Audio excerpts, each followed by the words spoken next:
Utah Senator Mitt Romney will not run for re-election in 2024. In a statement, the 76-year-old referred to his age, saying, quote, "It's time for a new generation of leaders." Romney, a former governor of Massachusetts, was the Republican presidential nominee in 2012, the first Mormon nominated by a major party. As senator, Romney was the only Republican in the chamber to vote to impeach Donald Trump twice. Romney is not on board the latest talk of presidential impeachment, saying he sees no evidence that the proceedings launched by House Speaker Kevin McCarthy meet the standards of impeachment. CBS News congressional correspondent Nikole Killion has the latest from Capitol Hill. House Republicans huddled behind closed doors Wednesday, ready to move full speed ahead with their impeachment inquiry against President Biden, unilaterally authorized by Speaker Kevin McCarthy. How do you justify this impeachment inquiry without holding a full House vote? Oh, easily, because Nancy Pelosi changed the rules and the president. Despite saying earlier this month that he would hold a vote, the Speaker pointed to former Speaker Nancy Pelosi's decision 4 years ago to announce an impeachment inquiry into then-President Trump. It took 5 weeks until the House voted. The resolution is adopted, prompting the Trump Department of Justice to declare that impeachment inquiries are invalid unless the chamber takes a formal vote. This is completely impeachment theater. There is no additional power that the Republican Congress has. The chair overseeing the probe into the business dealings of Mr. Biden's son and associates countered. We are following the money, and we will see where that leads us. The White House continued to insist there is no evidence of wrongdoing by the president. This is a political stunt. Utah Senator Mitt Romney, who announced he's retiring next year, said his party needs to move on and the impeachment inquiry lacks merit. I haven't heard any allegation of something that would rise to the level of a high crime or misdemeanor. And Nikole Killion joins me now from Capitol Hill. So, Nikole, some are framing this impeachment effort by House Speaker McCarthy as an effort to give him room to maneuver with his most conservative members on this question of the government funding, which is up at the end of this month. Has it given him any room or improved his situation on getting an agreement on government funding?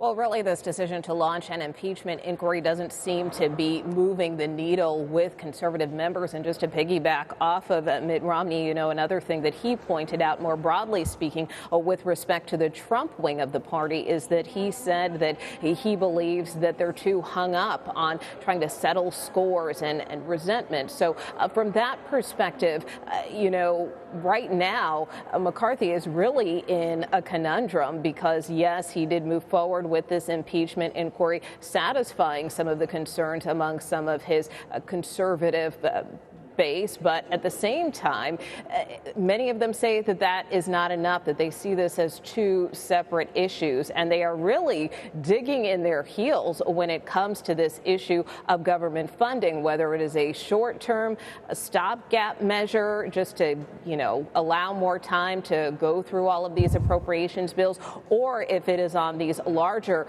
appropriations bills themselves. So it really presents a lot of challenges for the Speaker going forward with not much time until we hit that September 30th deadline. Well, you've laid that out beautifully, Nikole. So what does the Speaker do? And has he or his office said anything about what you reported in your piece, which is that an impeachment inquiry without a vote is not a valid impeachment inquiry?